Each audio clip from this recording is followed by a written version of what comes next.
Hello प्यारे बच्चों, कैसे हैं आप सभी।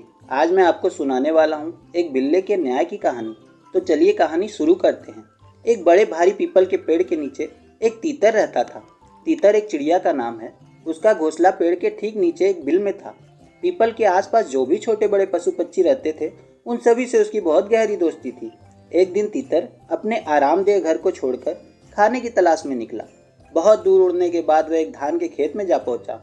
उन दिनों फसल पकने पर थी और धान के पौधों में चावल के दाने तैयार हो चुके थे और चावल तीतर का मनपसंद खाना था।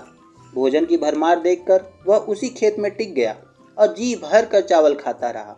वहाँ उसने दूसरे बहुत से परिंदों को दोस्त बनाया और उनके साथ ठाट बाट से समय बिताया।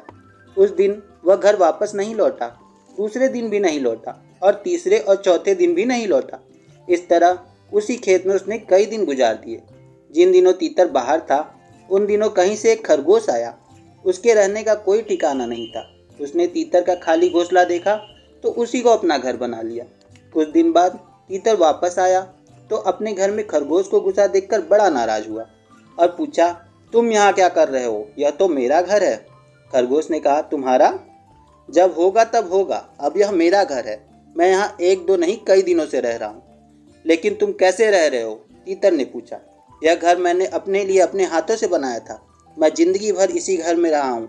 यकीन नहीं आता तो पड़ोस में किसी से भी पूछ सकते हो। खरगोश ने कहा, मैं क्यों पूछूं? मैं जब यहाँ आया था तब यह मकान बिल्कुल खाली था, तभी मैं इसमें रहने लगा। मकान उसी का होता है जो उसमें रहता है। अब यह मकान मेरा है। तुम्हें यकीन नहीं आता तो तुम उन्हीं पड़ोसियों से क्यों नहीं पूछ लेते?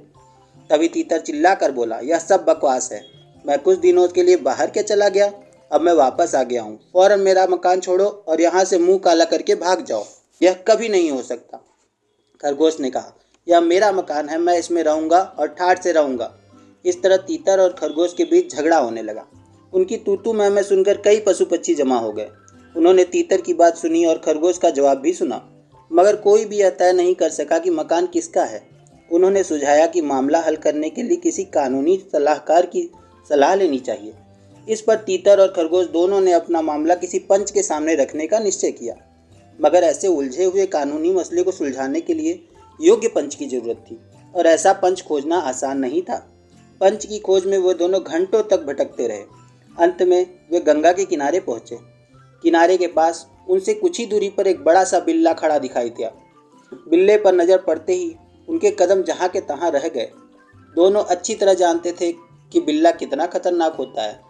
वह बिल्ला बड़ा ही घाघ था। खरगोश और तीतर को अपनी ओर आते देख उसने चट से आंखें मूंद ली, हाथ में माला पकड़ ली और पिछले पैरों पर खड़े होकर राम नाम का जाप शुरू कर दिया। तीतर और खरगोश ने बिल्ले का पूजा पाठ देखा तो चक्कर में पड़ गए कि ऐसा धर्मात्मा तो उन्होंने पहली मर्तबा देखा है। उन्होंने मन ही मन सोचा, आह, यह कितनी अच्छी तरह से भगवान का नाम जप रहा है। मेरे ख्याल से इस बिल्ले को ही पंच बना लेना चाहिए, खरगोश ने कहा। तभी तीतर ने कहा, मैं भी यही सोच रहा हूँ, लेकिन हमें जरा सावधान रहना होगा। आखिर यह हमारा कुदरती दुश्मन भी तो है। बिल्ले का पूजा पाठ खत्म होने तक दोनों चुपचाप खड़े रहे। पूजा समाप्त कर बिल्ले ने धीरे से आंखें खोली और उन दोनों की ओर देखा। तीतर ने बिल्ले से कहा, हे धर्मात्मा, मेरे और इस खरगोश के बीच एक छोटा सा झगड़ा उठ खड़ा हुआ है, मगर मामला कानूनी है। आप कृपा कर इस झगड़े का निपटारा कर दीजिए। हम में से जो भी गलती पर होगा आप उसे सजा दे सकते हैं। बिल्ले ने कहा, राम राम, कैसी बातें करते हो भाई। भगवान का नाम लो, ऐसे कुत्राणी से न बोलो। जो दूसरे को दुख देता है वह भगवान के कोप का भाजन बनता है। खैर हटाओ इन बातों को, अपनी कहो। तुम्हारे झगड़े का जो किस्सा है कह डालो, मैं सही फैसला करके बता दूंगा कि गलती किसकी है। तब तीतर ने कहा, किस्सा यो है कि मैं कुछ दिनों के लिए बाहर रहने के बाद घर लौटा तो देखता क्या हूँ कि इस खरगोश ने मेरे घर पर कब्जा कर लिया है। तभी खरगोश ने चिल्ला कर कहा, तुम्हारा घर? वह मेरा घर है। बिल्ले ने कहा, शांति शांति, जरा मुझे पूरा किस्सा तो सुन लेने दो। इस पर पहले तो तीतर ने अपनी बात कही, फिर खरगोश ने अपना दावा पेश किया। दोनों की बात सुनकर बिल्ला कुछ देर मौन रहा, फिर इस प्रकार कहने लगा, क्या बताऊं भाइयों, मैं अब बूढ़ा हो गया हूँ। मुझे न तो ठीक ठाक दिखाई देता है और न ही सुनाई देता है। मैं तुम्हारा पूरा मामला पूरी तरह से समझ ही न सका। तुम दोनों जरा नज़दीक आकर बात करो तो अच्छा रहेगा। इतनी देर में खरगोश और तीतर दोनों ही बिल्ले का डर भूल गए थे। उन्हें बिल्ले पर पूरा भरोसा हो चला था।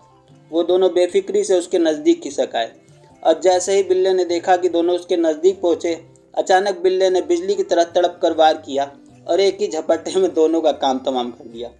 तो बच्चों, यहीं पे ये कहानी ख़त्म होती है, लेकिन इस कहानी से हमें क्या सीख मिलती है आपको पता है?